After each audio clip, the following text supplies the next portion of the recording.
Meeting of 25. I hope you all had some time to rest over the past few weeks, recuperate, spend time with family, be in the outdoors, whatever it is that makes you sane and happy. Um, and welcome back to the fight for equitable and adequate funding for public education. All right. So as always, welcome to Advocates Network. Please share in the chat your name, your personal pronouns, what city you're zooming in from, and your organization or school. You can see my example there at the bottom. Ben Robinson, he, him, Denver, Great Education, Colorado. You will also notice that our branding has changed. This is thanks to our we're working right now with a communications consultant, Brittany Ray, who has spent a lot of time on this. We really like it. There may be some changes to come, but it is past time that we revamped the visuals for the Advocates Network meeting. All right.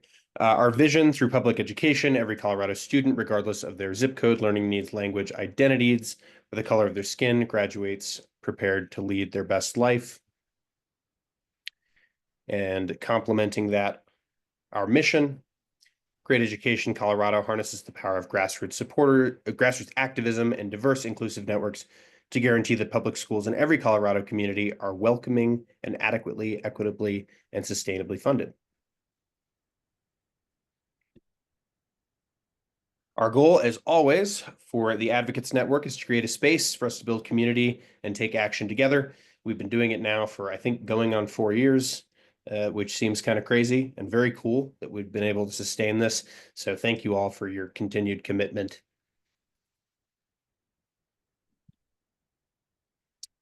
Advocates Network, as always, we meet the second Tuesday of every month from 4:30 to 5:30 p.m. I will drop the link to the February meeting in the chat just as soon as I can stop sharing my screen and access it.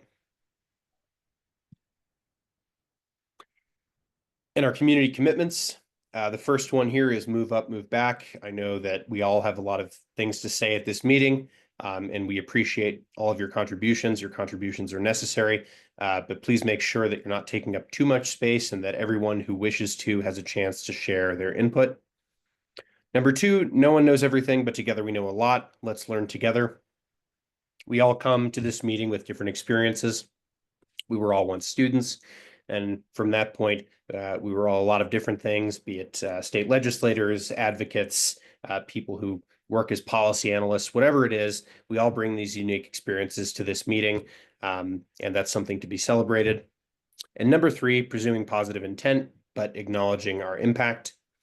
If somebody says something that another person takes offense to that is, blatantly wrong, we want to resolve those disputes as quickly as possible and as cordially as possible so that we can move on and discuss the things in this meeting that really, really matter. So thank you. All right. So I think some of you have already seen this in another meeting, but we've talked a little bit about what we call the Get It Done campaign or the Get It Done plan, right? And that is essentially taking the recommendations of the adequacy study and translating them to real results for school districts across the states. In other words, proper funding and the resources that our districts need, right? So you can see at the top there's a bullet point that says prepare for adequacy study release. We've already done that. We've talked about that. And now we have the results of the adequacy study. Now we're going to zero in on that second bullet point that says build local teams to advocate for ultimate goal implementation, right? So tonight we're going to be focused on sharing the results of the adequacy study and then building those teams to achieve that goal. And next meeting, we're going to come back to the next one or two bullet points on this list. So legislature 2025 and then interim 2025 as well. Oops. Oops, sorry. I will share again.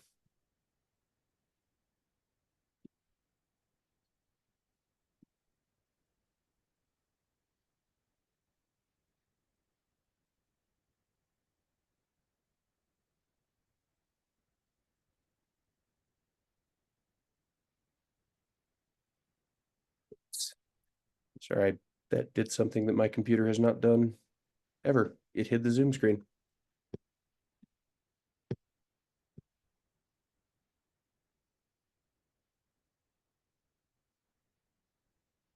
One second, I just lost the screen.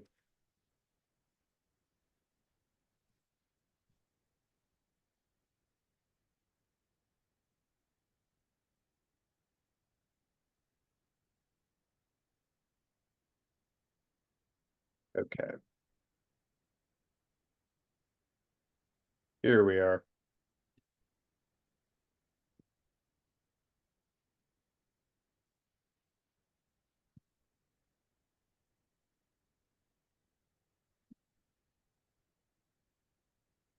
Here we are. Sorry about that, everyone.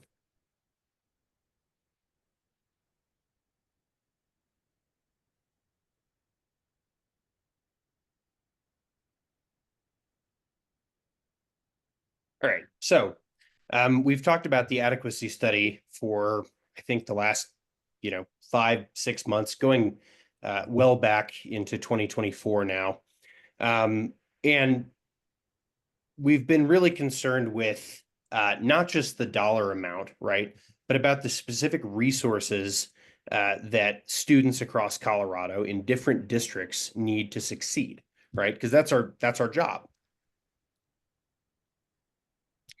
So some of those findings, there were two studies that were conducted. And can you see if Lisa is here yet, Delana? Or I'm resending her confirmation to her. She should be on momentarily. great. So this is just a brief overview here of what, per the adequacy studies, the students in Colorado need to succeed, right? So individual attention, that's our first category here. Smaller class sizes. A lot of people have been talking about this for a really long time. We know it makes a difference. So for K through 3, they're recommending 15 students, and then 4 through 12, 25.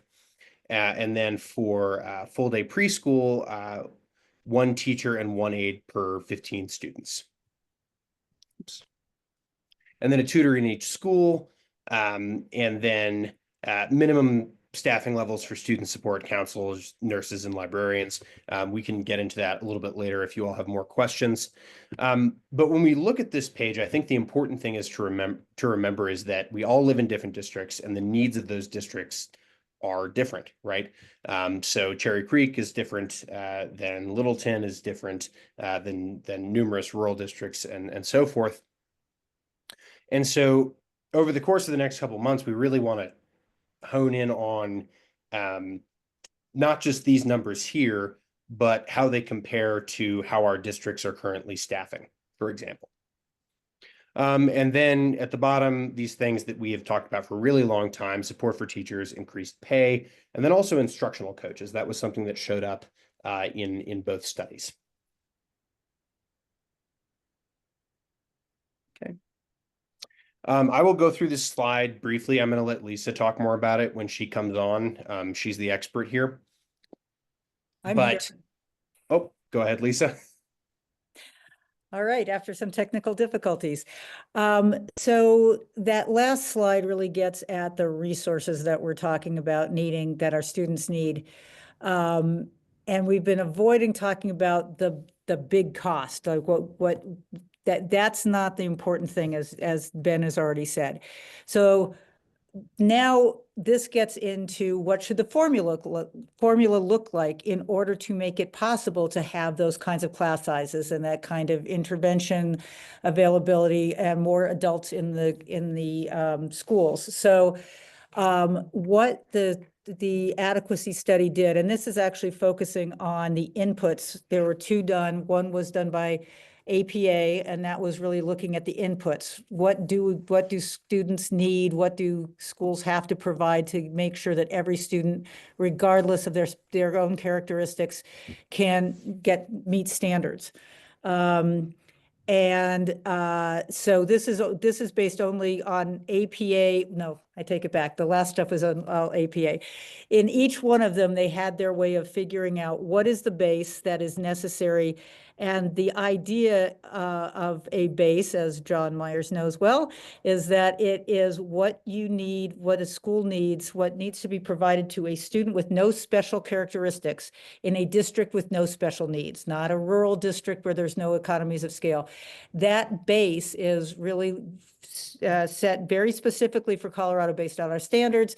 And for APA, they found that we needed to add $3,600. And by the way, there will be visuals after this that will make this make more sense.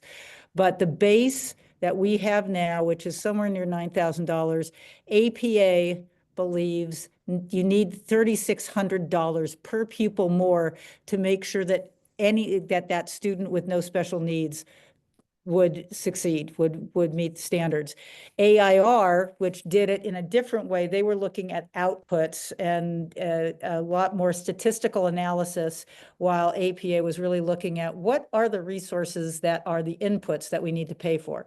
AIR added $1,100 to the base. So in a school finance formula, the next thing that you want to talk about is particular students, you need to add more resources for them for various reasons. So for instance, students at risk, those are students who have grown up in poverty, and there are all sorts of supports that they need to catch up, to make up for maybe a lack of preschool, et cetera. And so when they did that research to say, what do you need to add to that base funding in order to make sure that that student in poverty, that student at risk, which is right now free and reduced, eligible for free and reduced lunch, they found that 35% on top of that larger base is what's necessary to meet the needs of students at risk. AIR did not increase the base as much. And what they found is that you basically have to double the amount of resources available. What does that mean in terms of what we saw before? It means smaller class sizes. It means more tutors. It means extended learning.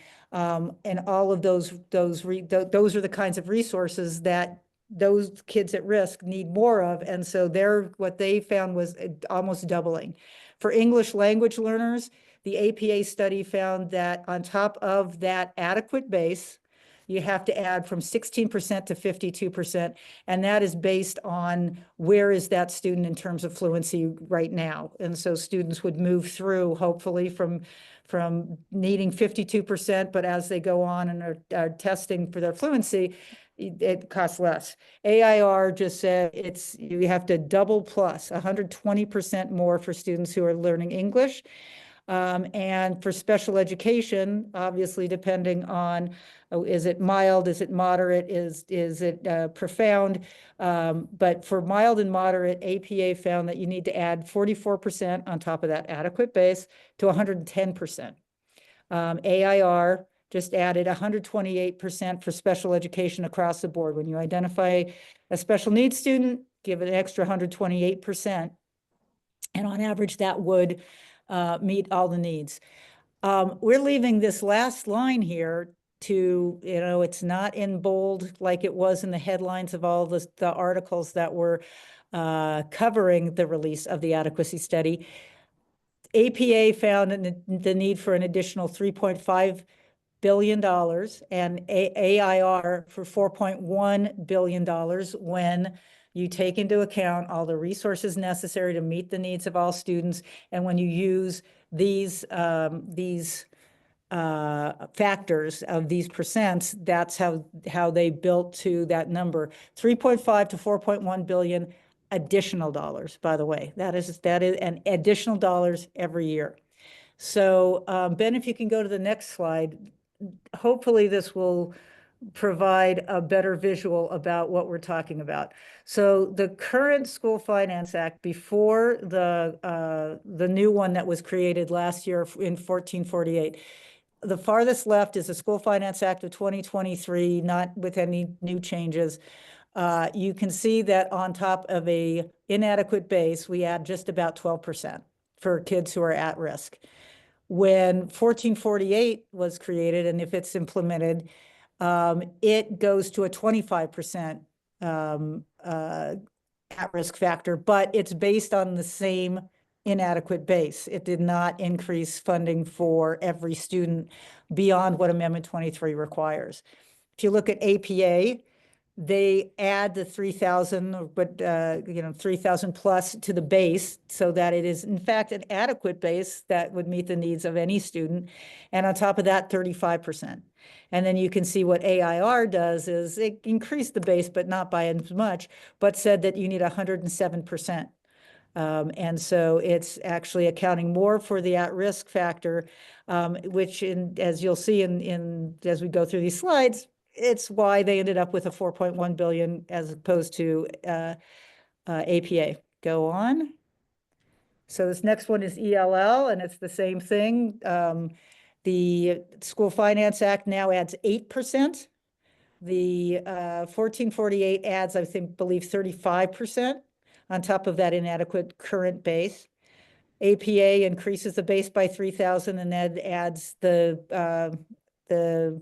I think this is based on 52%, which is for the students who are really just starting learning English. And that changes as that red bar would reduce as a student becomes more fluent. And AIR said 120%. And so that is what every district, when fully implemented, if they did the AIR, that's the amount of money that would come to a district for an ELL student. And then the last one is special education. Special ed, our current School Finance Act gives virtually nothing in the formula. 1448 adds for an actual factor for special education. Special education generally has been done out of a separate pot of money called the categoricals. This 1448 finally recognizes that districts need extra money specifically per pupil that has special needs. But as you can see, the APA, you go to that higher base. And for mild, it's an additional 44%. We got to change that to APA moderate. So that's sort of a second level of special education needs. It needs to be, I believe it was 110. And then AIR found that just across the board, it needs to be about 120. I'd have to go back and you guys are the guinea pigs. It's the first time that we've used these slides. And so we're going to make it a little bit more connected between the data and this. But that's how we get from we need these kind of services and supports for kids with special needs to this is the base that we need, and these are the factors that are additionally needed to meet the needs of every student. Really importantly, when the legislature, and I say when because we're going to make this happen, when the legislature starts creating a plan, what we call the blueprint for student success, when they create that, they're going to have to choose which recommendations to go with. You can't take the AIR one on this one because it comes out lower, but you take the APA on another. If you're going to increase the base, those factors are based on the APA study. So to keep the integrity, the legislature is going to have to pick one or the other. The thing that we're going to make sure of is that the legislature does take that action and start that process and engage the public in figuring out how we're going to get from the left of the screen to whichever bar on the right they decide, but how are we going to get from where we are to adequate funding of our schools? That's what we'll be asking our legislature to do. So I hope that was, so we have a few minutes. I know we want to make sure that we get to the second part of this conversation. So, but We're we do actually have a little bit ahead of time, Lisa. So. Okay. So any questions about that? Comments, John, since you've done a ton of these yourself? Yes, I would add the fact that there were actually 4 different studies done, 2 each inside the 2 major groups that provided the numbers. But also, I always assumed this was an adequacy study. If you read the studies closely, what you realize is that an equity part is put in there by both organizations. And it finds that equity among districts is very poor in Colorado. And that really wasn't called for. That was an additional put in. In fact, the AIR studies come out and start by saying this is both equity and adequacy. So I was surprised by that, but I agree with it. From the studies that were done and the information they created, that is a strong opinion that is correct. That there's not equity among our school districts in the current system. But the 3 major studies that were a part of this all led toward some surprising outcomes in differences, but not surprising in terms of the amount of money needed. So I don't know, Lisa, what else you'd want me to comment about? No, that's very helpful, and you've got a great perspective. Any surprises here for anyone?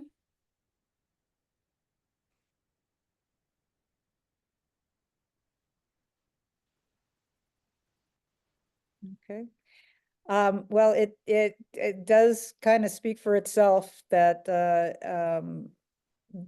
we have known for a long time that our schools are underfunded, and we have been pummeled all the time by, how do you know that they're underfunded? Well, what would be full funding? Well, like, we have the information. The state asked for the information for the first time ever. And so now that they've got the answer to those questions, what are they going to do? And our job is to get it done, to make sure that they implement these findings and recommendations, because nothing in our world is going to make it easier to do that. There is nothing that's going to happen that will make it easier 2 years from now, 10 years from now. It's the issue is teed up, and it's up to us to make sure that the legislature acts on it. And that leads us to the next part of our conversation, which is, how are we going to do that? How are we going to build the teams to ensure that the legislature says, okay, we will have an interim committee and we're going to figure out how to create that blueprint.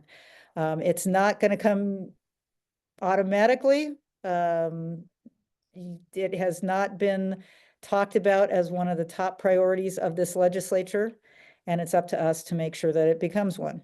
So I'm going to kick it back to Ben, because he's going to talk about step 2. Now that we have the adequacy studies, what are we going to do to and make sure the legislators are held accountable for doing something? Great, thank you, Lisa. So how many of you on this call have used like Van or some other kind of organizing tool before? Okay, so that's a fair number of people. Yeah, okay, so we've got like a majority of the call who at least have acknowledged they've used one of those things. Well, we're going to be using a similar system. It's not identical, obviously, but it's called Empower. And it deals with what's called relational organizing. And I'll share my screen in just a second and show you everything. But relational organizing is something that has been around literally as long as humans have existed, right? We have always talked to our neighbors, and we have always told them about problems that we have, needs that we have, and we've found a way to work it out and supply those things and solve problems, right? And that's the main premise of relational organizing, is that we all have these social networks that we can tap into and in which will help us solve pressing relevant issues like those we face in public education. So let me go ahead and share my screen, and I will start to walk us through Empower. So Empower is the relational organizing tool that we're going to use for what we are calling the Get It Done campaign. So again, as I stated at the very beginning of this call, that is getting starts with getting the results of the adequacy study, relaying those to legislators, and then ultimately making sure that those recommendations that were contained in the adequacy study on a district by district level are realized through some kind of legislation, ballot initiative, whatever it is. Okay, so why use an organizing tool like Empower? Well, Empower itself is a proven organizing platform that's been used in ballot campaigns, been used in candidate campaigns that will enable us to reach supporters effectively, quickly, efficiently. And it all works by tapping into personal networks of friends and family to create the change that we desire. The goal, sort of the midpoint goal of this, is to establish a network, a statewide network of advocates and supporters so that we can all sort of not necessarily communicate together, but all have crucial points of contact across the state and relay our needs to legislators. One of the benefits of Empower as an organizing tool is that the calls to action we're going to use are easy to write and they're easy to follow. And also that they help people who want to get involved in basically any capacity, whether you want to direct things or whether you simply want to be a messenger to get involved and to make real change in a campaign like this. So, like I said, it's an easy to use mobilizing tool. I talked with the folks at Empower this morning, and they gave me a really cool sort of quick and dirty slide set to show you all about what sort of being an Empower volunteer means. So I'm going to open that real quick. Here we go.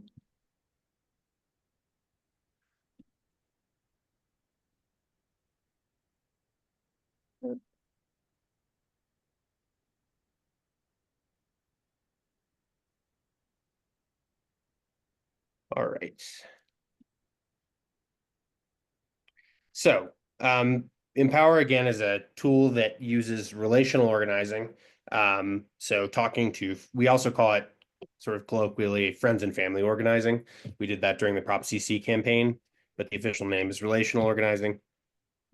So relational organizing is a relatively simple concept, right? It's the oldest organizing method on the book. Like I said before, it's just people engaging their personal networks on things that they care about.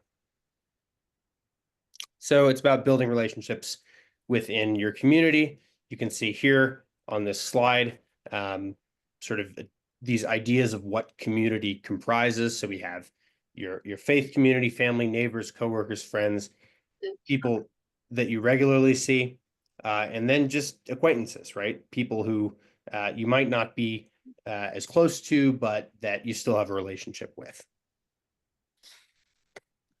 And then why is this kind of organizing effective?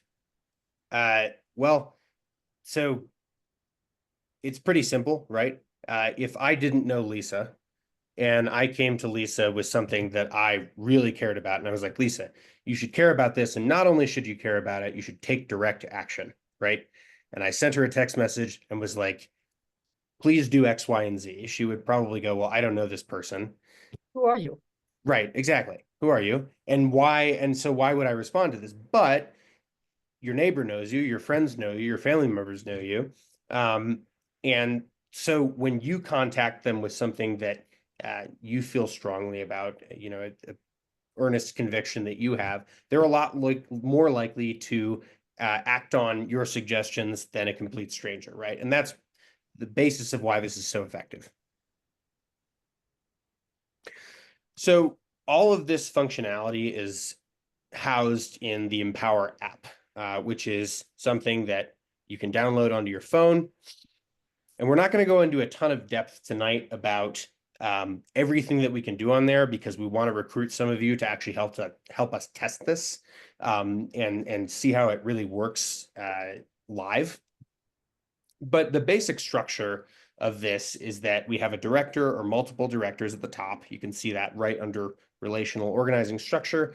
And then under them, we have organizers. So those are people who have agreed to oversee a group of volunteers, one or more volunteers, basically.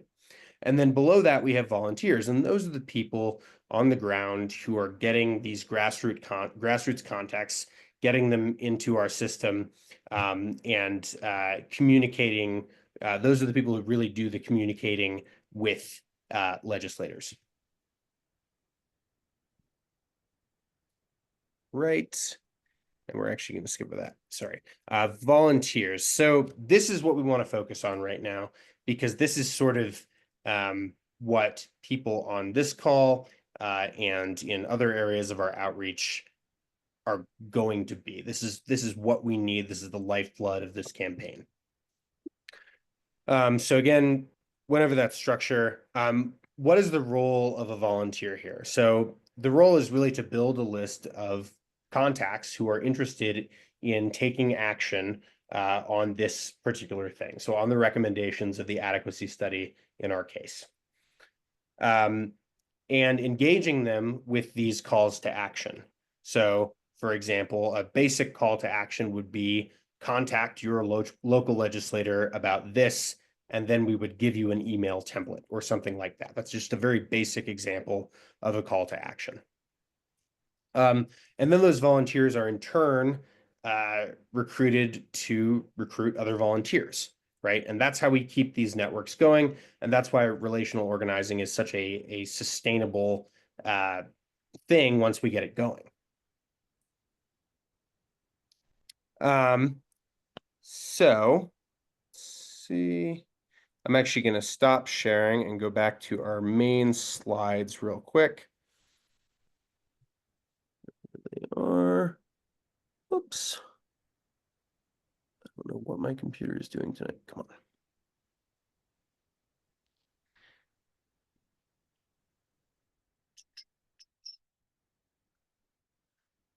So the purpose of going over Empower tonight was not to give like a super detailed explanation of everything that we were doing. Basically because we can't give that explanation until we do a trial run. So before we ask that of some of you, we wanted to ask a few questions. And I guess pay special attention to platforms that you've used in the past, like NGP Van. I'm blanking on one of the other ones we used during the Prop CC campaign, but it was something different. And think about these questions here. What excites you about this platform, a platform like it? What intimidates you? How can we make it as accessible as possible? And what are other questions or concerns that you have? Like I said earlier, from what we have mobilized, yep, Edie, that's a really good example. So what can we do to make this process, just based on this information, this process easiest for you to use, basically? So we'll happily take any questions, and then we're going to explain a little bit more about how we want to proceed with Empower.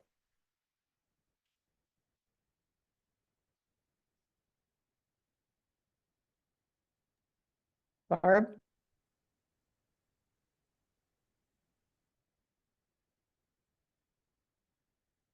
Unmute. Yeah, what did you just ask us? Because oh, I know. Here's my question. Is this something that is done all on your telephone by texting, or is this something you can do on computer, or both? So that's a great question. Empower basically has like two sides. So the administrative side is only on computer.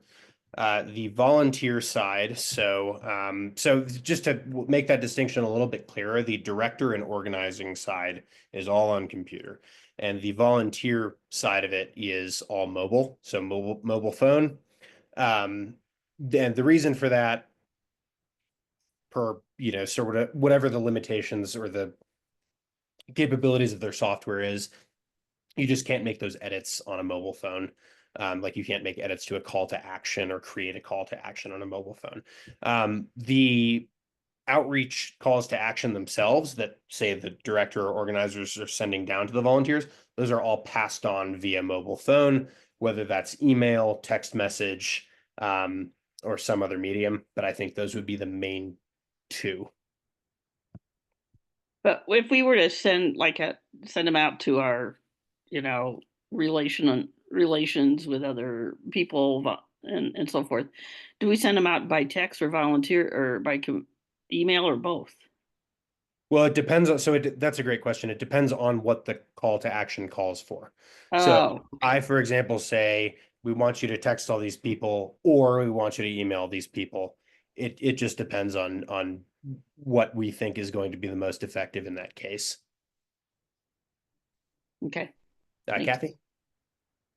I'm going to kind of continue Barb's question since we're in the same organization too. But we have action alerts that we put out to all of our state members, and would Empower help us to do that? I'll hit my two things. I'm a dinosaur, and I really don't like getting all the text messages that I did during the campaign. I delete them a lot. So I like to have the option of doing something other than texting because I think people got tired of it. I think my answer to that, I guess, is that, you're not going to be getting texts from random people. If there are any texts you're getting, they're going to be from friends, family, acquaintances, people that you have chosen to reach out to. So, and this is, frankly, I mean, this is where organizing is right now, technologically speaking, I guess. This allows, so calls to action, action alerts, not quite the same thing, I guess. Well, they could be, I guess. But those are all, so so with your organization, you currently are able to send action alerts to people within your network. Is that what you're saying? Everybody in our membership, Yeah. across the state. Yeah. So, I mean, this platform allows for just that too. I think it's more that it's, what we're going for is that this is a consolidated and growing group of people who are prepared to take action on this one issue, or in this larger issue, and then the issues that branch off of it. But I think we can, the goal here is that we can sync this with existing networks of people, so that we can mobilize a greater and greater number of people who might be outside of our existing networks, say just in grade ed, or with us in a collection of other organizations. Mm-hmm. Thanks. Yeah, So Lisa? we could be a volunteer for the League of Women Voters. You could send us a text and we could pass it along to our network. Yeah, absolutely. I mean, if you, Okay. that's the whole thing, is That like, we would can work. take individuals, Yeah. we can take organizations. Mhm. The goal here is not to have some, relatively narrow group of people that we're just targeting through Empower. It's to use Empower as a software as a tool to access different networks, entire networks, right, that we couldn't before. And it would say something like, please share, Yes. so that Absolutely. Yeah. those messages go Yeah. on. Thanks. Yeah. Lisa? I think what you have brought up is a really important point in our partners. So we would love it if League of Women Voters, it's really what Barbara just said. If League of Women Voters sends something out, and then people, individuals who can expand that to the outside world. But the same is true. Like, I know Lindley has been working with school board members. It's really malleable about how to use those, how to send out that additional to the new additional people. And if it's a call to action, like, tell your legislator X, Y, and Z, that person will be sent to a link that will get them into the orbit. They'll be signed up to Great Education Colorado for our Get It Done campaign. And then we will continually ask people, hey, do you want to be part of Empower? And we can start connecting people who are in the same community. if we've got an organizer in Greeley, where I am right now, we can connect them with other people in Greeley and create a team. And so it's part of it is just getting information out, getting people to take action. But as we bring people into the teams, those are the teams that will invite the legislator to come and learn about the adequacy study as it relates to our district. And it's the people who months from now may be gathering signatures. So that's why bringing people to empower, getting people from being active in your organization to moving over to empower as well, we are building those durable teams that will continue to build the movement and get us over the finish line to passing a ballot measure. So it really is all very intentional, not supplanting what you're doing, but building on it. Thank you, Lisa. Evie? So are you saying that when we create our own personal network, we will be using Empower to enter all their names and contact information, but you won't have them, only we will? I'm a little confused about that. No, we will have them as soon as you enter them. That's that. So it's basically, I mean, we pass. So to look at it as a sort of a big circle, directors, organizers pass that information down to volunteers who then reach out to their networks with whatever action it is. We get their information and it's cycled back up, and everyone, directors, organizers, volunteers, or directors and organizers rather, and then the volunteers who specifically gave us those contacts, they'll all be in the system. So there's no sort of like isolation when we take in a set of, say, 10 contacts from, like, Evie, if you were to reach out to your personal network and bring people in via some sort of call to action, we would see them. Okay, well, that could be problematic depending on who's in my personal network. They may not want to be getting messages. I mean, they might take it from me, but I don't know if they would take We're it not from going to be sending them any the personal whole- messages. You have to send them messages. Like, that's not Okay. So and I would just say, in that sense, just be if a person doesn't want any messages in general, then obviously don't send to them. But as a director, as a person who's higher up in that, like, I could send them a direct message, but I'm not going to do that. Right. I'm going to leave that up to the whole idea is that we pass down information that volunteers send to their people, because those volunteers are the most effective messengers to the people they know. But you want to know who those people are that I'm passing it on to. I don't know if that's necessarily true, especially given that I think that's how calls to action have worked, I guess, in political campaigns like this for a long time. But if you want a sort of customized version of an action, like, that's a capability of Empower. Like, you can, the whole idea here is that we're not sending out the same thing to like 20 districts, right? Because each of those districts has unique needs, even within an ask. Like, you need to, for example, you need to talk to your legislator about class sizes and how we're going to get them down. Well, each one of those districts has a different concern about class sizes based on where they are on the in that specific metric. So I'm sorry to be so annoying here, but I have friends and family in lots of different districts. sure. So I mean, you can that certainly doesn't preclude you from reaching all of them. I mean, that's just but I guess we're trying to do this as sort of simply as possible. I don't know all of the details yet. That's why we're trying to recruit people to test this. But that's sort of the point right now. Lisa. That was really the point that I was going to get to, is what we're raising here. There's technology, there's what does it actually do? Am I exposing my friends to getting a whole bunch of messages? Those are really great questions. And I would, our question, those questions on the previous page, the slide is really, is something intimidating you? And if so, what is it? And if it's not, you know, we want to know that too. I mean, you guys are our most diligent, consistent supporters, and getting your perspectives on how to use this thing is really critical. So that's why we're trying to find volunteers from a number of different groups, but this one, we really would like to have you who are going to bring up those issues. Like, I have people all over the state. What does that mean?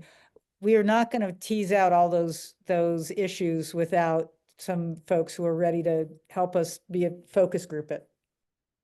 Yeah, I mean, there's always there's a lot of subtlety inherent in all of this. So that's exactly why we're going to hold trainings. Barbara? Yeah, I had to go to the front door. But anyway, yeah, on the intimidation side, that, my concern, I mean, especially a lot of us are busy people too. And one is it's just kind of being overwhelmed either by getting texts or sending texts. And also maybe learning a new skill, as always. I mean, I've learned how to text. I've almost volunteered to send out texts during elections, but I've never had the time.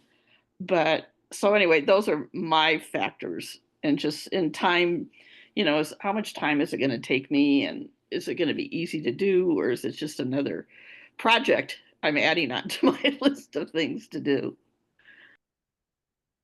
Yeah. I mean, I think those are all valid concerns.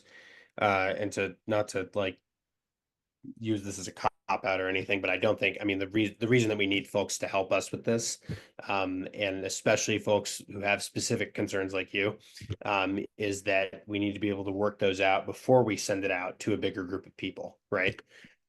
Because other people are without a doubt going to have those same questions and concerns. That's just how it works. And so that's why we need people to help us work through those unforeseen kinks, and help us arrive at a really workable system before we send this out to the masses. Well, and maybe the other thing too is a lot of the people we know are busy and active too. And sometimes even though a lot of them might care about education overall, maybe they have some other projects. So is this going to add more stress to them, or is it going to help us streamline things and make it easier so we can, kill 2 or 3 birds with one stone, so to speak? Yeah. And maybe that's how we can sell it, because certainly I think everybody that's involved wants more funding to get things that schools need, but we may have another pet thing going on that they want to follow and get involved with and be active in. Yeah, I think looking back on what we have done before, what has worked and what hasn't worked, one of the things that hasn't worked is that we've tried to implement calls of action in different places and at different times. So we're going to forward you, or we're going to send you this email action, and we want you to send it out to your senators. And oh wait, we have this social media post we want you to share too. And they're coming in from different places at different times. And I think very reasonably, people are just either they forget about it, they're like, I can't handle that, it's overload, whatever it is. And the idea behind Empower is that everything's coming from the same place, from the same people, for the same campaign. And that is part of what makes it nice to deal with. I think there's unfortunately, there's a learning curve to any of these things, whether it's a new email platform or whether it's a sort of more all-in-one call to action platform like Empower. But I think that consolidating those actions and giving people consistent directions that really make sense and are easy to follow is worth whatever learning curve there is, which I don't think is going to be much, frankly. Mike has the question, what's the timeline for the effort? Yeah, great question, Mike. So I think right now, as you can see on the screen there, so we have training dates open next week and the following week. We really would like to get an idea of how this is going to work and sort of how many people we want to put in director roles, organizing roles, volunteer roles to begin with in the next couple weeks.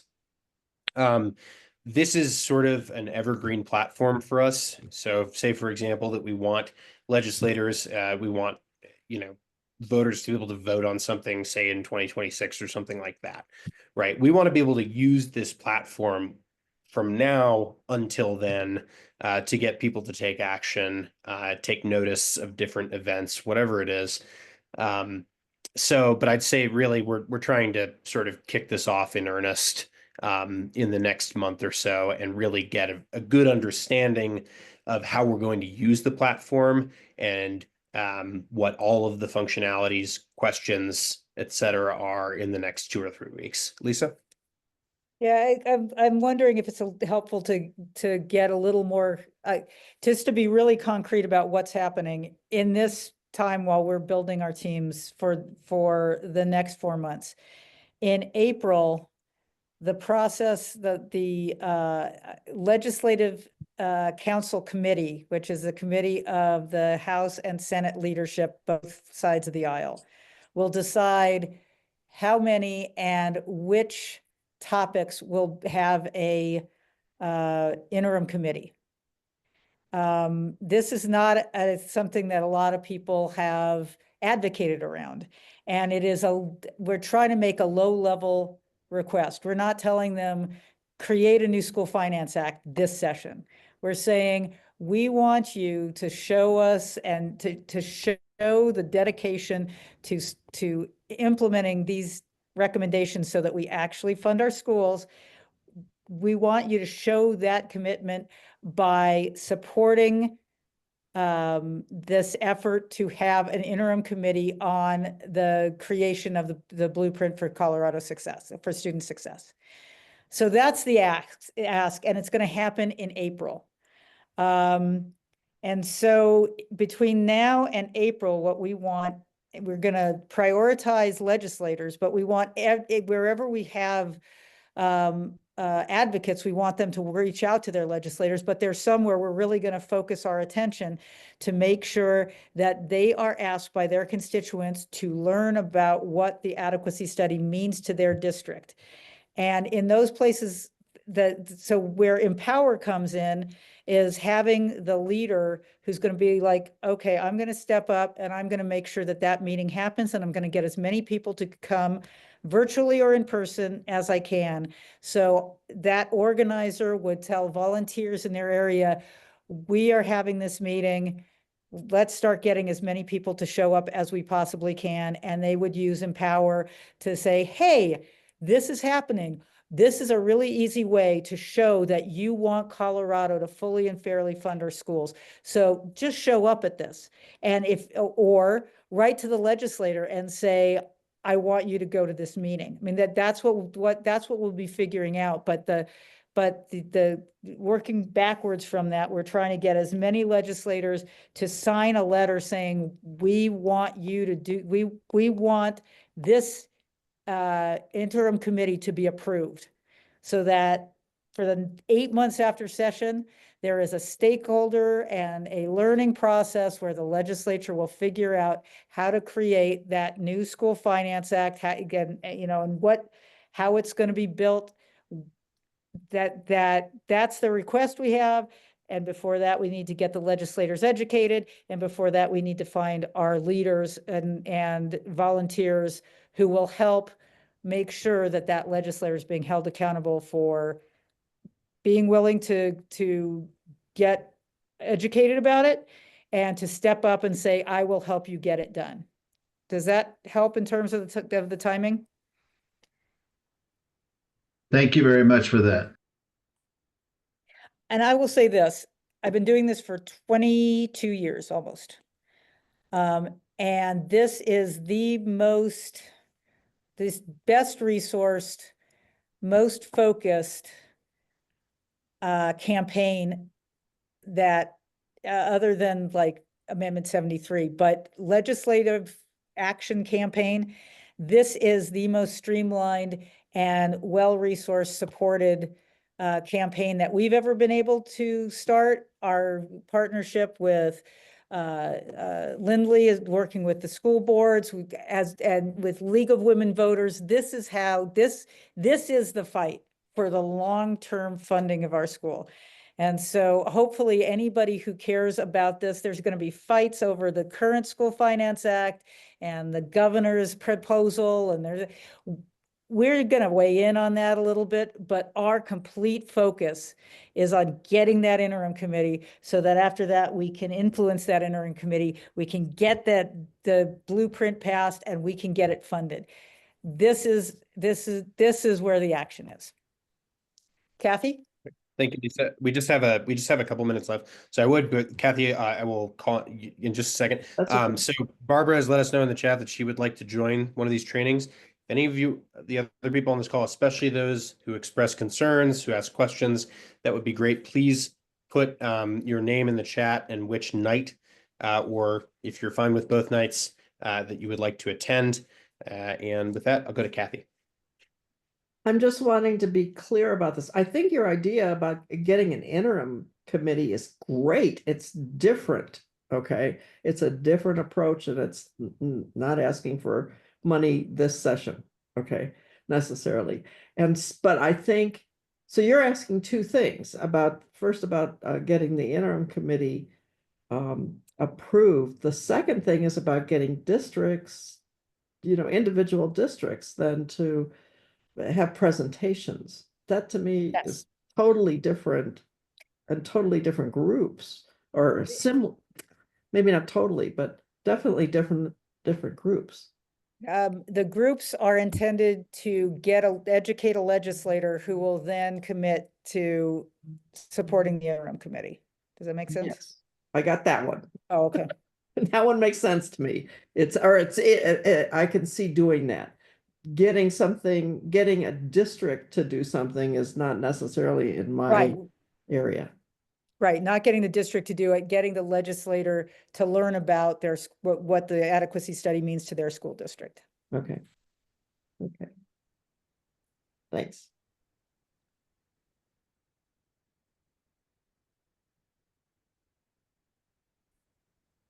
In the meantime, keep your eye out. We'll be putting out a lot of social media, and so we've got the track of supporting our supporting organizations, again, getting the information out to you so you can put it on social media, et cetera, as well as the process of pulling individuals together to get this done.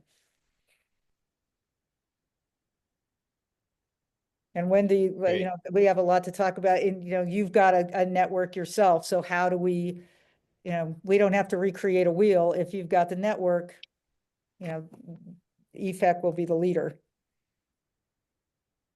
Yep. Great. We are 1 minute over, but I just put the link. So Jerry, I'll put that down.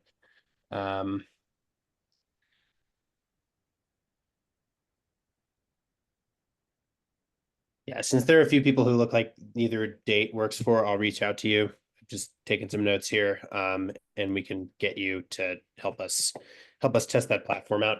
Otherwise, I put the link to the February sign up in the chat there.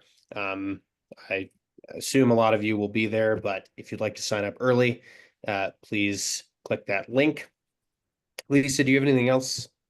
Nope, just thank you for being a part of this. This is it, guys. This is the one that's going to get it done. Yep, we're happy to have you all on board, and thanks for joining us for this first Advocates Network of 2025.